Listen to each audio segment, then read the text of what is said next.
Hello, my dear students.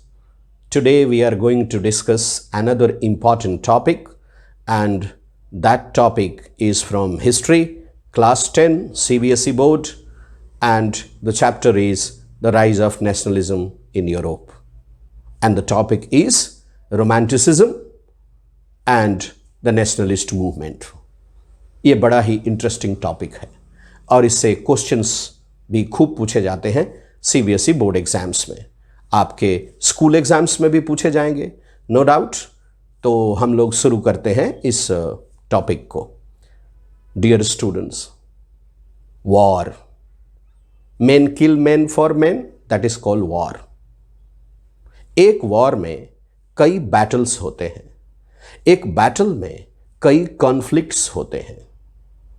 तो पहली चीज हो गई वॉर, और दूसरा चीज है वॉर किस लिए? War is for territorial expansion.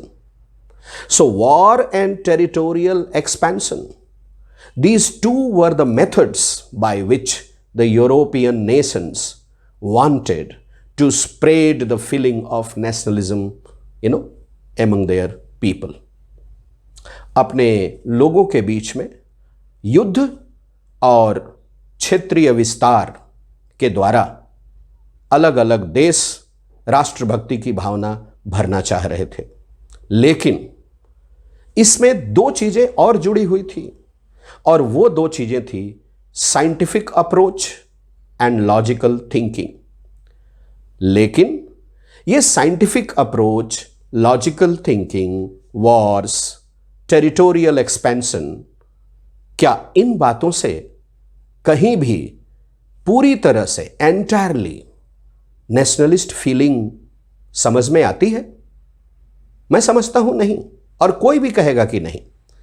तो इसके साथ इंग्लिश लिटरेचर में एक मूवमेंट शुरू हुआ था 18th सेंचुरी में, बड़ा पॉपुलर हुआ, उसको बोला गया रोमांटिसिज्म। रोमांटिसिज्म एक कल्चरल मूवमेंट है एक्चुअली। इसमें यह बताया गया कि किसी भी कंट्री में नेशनलिस्ट फीलिंग्स को ज़्यादा इंटेंस बनाने के लिए, ज़्यादा पॉपुलर बनाने के लिए, एक एक व्यक्ति तक पहुंचाने के लिए, लोगों के अंदर देश के लिए, अपने नेशन के लिए सेक्रीफाइस, लव, रेस्पेक्ट की बात भरने के लिए ये ज़रूरी है कि हम ह्यूमन वैल्यूज़ को भी इनकलकेट करें, एक्सपैंड करें, लोगों तक पहुंचाएं। यही चीज़ था रोमांटिसिज्म। रोमांटिसिज्म का जो ये कल्चरल मूवमेंट था, इसमें दो चीज़ों पे जोर दिया गया। ये कहा गया कि ठीक है, लॉजिकल थिंकिंग चाहिए, ठीक है, हमें साइंटिफिक अप्रोच भी चाहिए, बट इसके साथ साथ ह्यूमैनिटेरियन वैल्यूज़ भी चाहिए, जिसमें इमोशंस हैं, इंट्यूशंस हैं, मिस्टिकल फीलिंग्स हैं, सिंपैथी है, एम्पैथी है, लव है, रेस्पेक्ट है, फेथफुलनेस है। ये सारी बातें हैं। इन सब को अगर मिला देते हैं साथ में, तो एक कंप्लीट ह्यूमन बिहेवियर डेवलप होता है, जिसमें अपने नेशन के लिए sense of sacrifice, sense of respect automatically develop हो जाता है। सो माय डियर चिल्ड्रन, इसमें सबसे पहला जो अच्छा effort, the first very important effort we find is in Germany. There was a very good writer, folk writer. His name was Johann Gottfried. 1744 से लेकर और 1803 तक उनका टाइम था, मतलब उनका लाइफ स्पैन था, and he used to propagate the feeling of nationalism through folk writings in the people of Germany and who were in rural areas. जोहानन गोटफ्रेड का मानना था कि जो रूरल एरिया में लोग रहते हैं, जो कंट्री साइड में लोग रहते हैं, जो उतने पढ़े लिखे नहीं हैं, उन लोगों में जो पढ़े लिखे नहीं हैं, कॉमन है, ज़्यादा संख्या में है, रूरल एरिया में रहते हैं, उनको जर्मन लैंग्वेज में दास वोल्क कहा जाता था। तो दास वोल्क के बीच में नेशनलिस्ट फीलिंग लाने के लिए उन्होंने folk dance, folk literature, folk song, folk music, folk painting और folk poetry, ये सबको पॉपुलर बनाने का काम किया। और एक और बात उन्होंने बहुत अच्छी कही कि जहां पे पॉपुलेशन ज़्यादा है वहां के लोगों को if we train them, if we make them feel for the nation, it will be a good thing.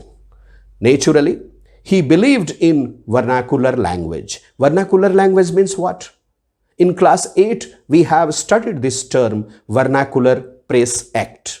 It was passed by the British, okay, to check the spread of nationalist feeling in India, okay, by putting restrictions on the Indian newspapers, Indian literature in folk languages. Folk language means what? Local languages. Okay, for our country, we can say Tamil, Telugu, Kannada, Malayalam, Gujarati, Rajasthani, Bengali, Oriya, Assami. These are folk languages. So, in Germany, Johann Gottfried did the same thing. Then what we say, we take another example, and that example is of Poland. In Poland, there was a very strange situation. Actually, Poland was the victim of Russia, Prussia, and Austria. Russia, Prussia, and Austria, all these three nations, they wanted to capture Poland. They were eyeing on Poland. Remember, Poland independent nation तो नहीं था, but Poland के लोगों में nationalist feeling थी. They were not a nation, but they had the feeling of nationalism. Despite differences, they had got united. और इन तीनों ने थोड़े थोड़े पार्ट्स पोलैंड के अपने अपने कब्जे में लिए थे, लेकिन ज्यादा पार्ट रशिया के कब्जे में था. और Russia wanted to capture entire Poland, and for that purpose Russia used language. How? In all the primary schools, middle schools, and high schools in Poland, Russian language was made compulsory. Poland के सभी स्कूलों में Russian language को compulsory कर दिया. और compulsory करने के बाद क्या किया? बच्चे जो स्कूल जाएंगे, the students who will be going to school, they will be studying all the subjects in Russian language. Though the children are Polish children. So at home, or you can say outside the school, they were speaking what we say Polish language, but in the school Russian language. Now Russians were very happy. Why? The children are learning Russian, and after some years all children will be aware of, well versed in Russian language. So Poland will automatically become Russia. This was their trick. But mind it, the other people had some other trick also. Poland के लोगों ने 1831 में एक बड़ा revolt किया, लेकिन Russia ने जैसे तैसे उस रिवोल्ट को सप्रेस कर दिया, उस रिवोल्ट को चेक कर दिया. इसके बाद in the churches of Poland, the bishops and the clergy, they started convincing the educated class in Poland to use only Polish language, okay, at their home. No Russian. Okay, let children go to school. Let children learn in Russian. Let children attend schools in Russian language. But when they come from school, okay, the family members will be interacting with children only in Polish language. बच्चे जब school से घर आएंगे और बाकी की जिंदगी जिएंगे तो उसमें सभी लोग केवल और केवल पोलिश लैंग्वेज में बात करेंगे. इससे हुआ क्या? The Russians had been thinking, Russian लोग सोच रहे थे कि बच्चे रशियन सीख रहे हैं, okay, and it was an advantage for the Russians, but in fact it proved to be a disadvantage for them. How? Children of Poland, they learned Russian completely. but they had well versed in police also. Now, the youth of Poland could understand what the Russians had been talking about Poland. But what Polish people had been talking about the Russians in Polish language, the Russians couldn't understand. I hope you understand what I mean to say. मैं क्या कहना चाहता हूं, शायद आप समझ गए होंगे. पोलैंड के लोगों ने लैंग्वेज के बेस पर अपने आप को यूनाइट किया, वहां के पढ़े लिखे लोगों ने और वहां के क्लर्जी और बिशप्स ने. इसलिए रशिया ने इनको भी सप्रेस करने का प्लान किया. बिशप्स और बाकी लोग जो थे क्लर्जी वगैरह या जो scholarly people in Poland, Russia captured them and sent them to Siberia. Sending a person to Siberia itself is, death punishment. ये मृत्यु की सजा के बराबर था. आप लोग साइबेरिया के बारे में जानते होंगे, वहाँ का टेम्परेचर कितना लो रहता है, पीने को पानी तो शायद ही मिले और people will be Frozen two death. ये ऐसा वहाँ सिचुएशन रहता है, इसलिए सबको साइबेरिया भेज दिया वहाँ. लेकिन एक और व्यक्ति था पोलैंड में जिसने अपने folk dance forms, folk music, operas, ये सब के माध्यम से, ये सब के मीडियम से पोलैंड के लोगों को जगाए रखा. पोलैंड के लोगों में जबरदस्त नेशनलिस्ट फीलिंग भर दी. उस व्यक्ति का नाम था कैरोल कोरुपिंस्की.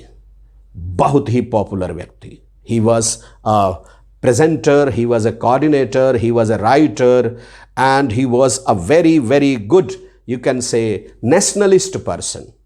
उसने माजुल्का नाम का एक सीरीज चलाया, फोक सॉन्ग का ये सीरीज था, और दूसरा था पोलोनाइज. सो पोलोनाइज and माजुल्का, these two become very popular in Poland. And that is how we can say that language also plays a very important role in the birth and rise of nationalism, with a special reference to Poland. Hope all of you have understood this topic. These two questions are there in this topic. What is Romanticism? And write a short note on Romanticism in Europe. Okay. The second important question is, how does language play an important role in the birth and rise of nationalism? Explain with reference to Poland. And I hope all of you have understood that. God bless you. Thank you very much. Our next topic is coming up very soon, and that will be another very important topic for board examination. Rather, two topics are coming in this week, and the two topics are German unification and Italian unification. Thank you very much. God bless you.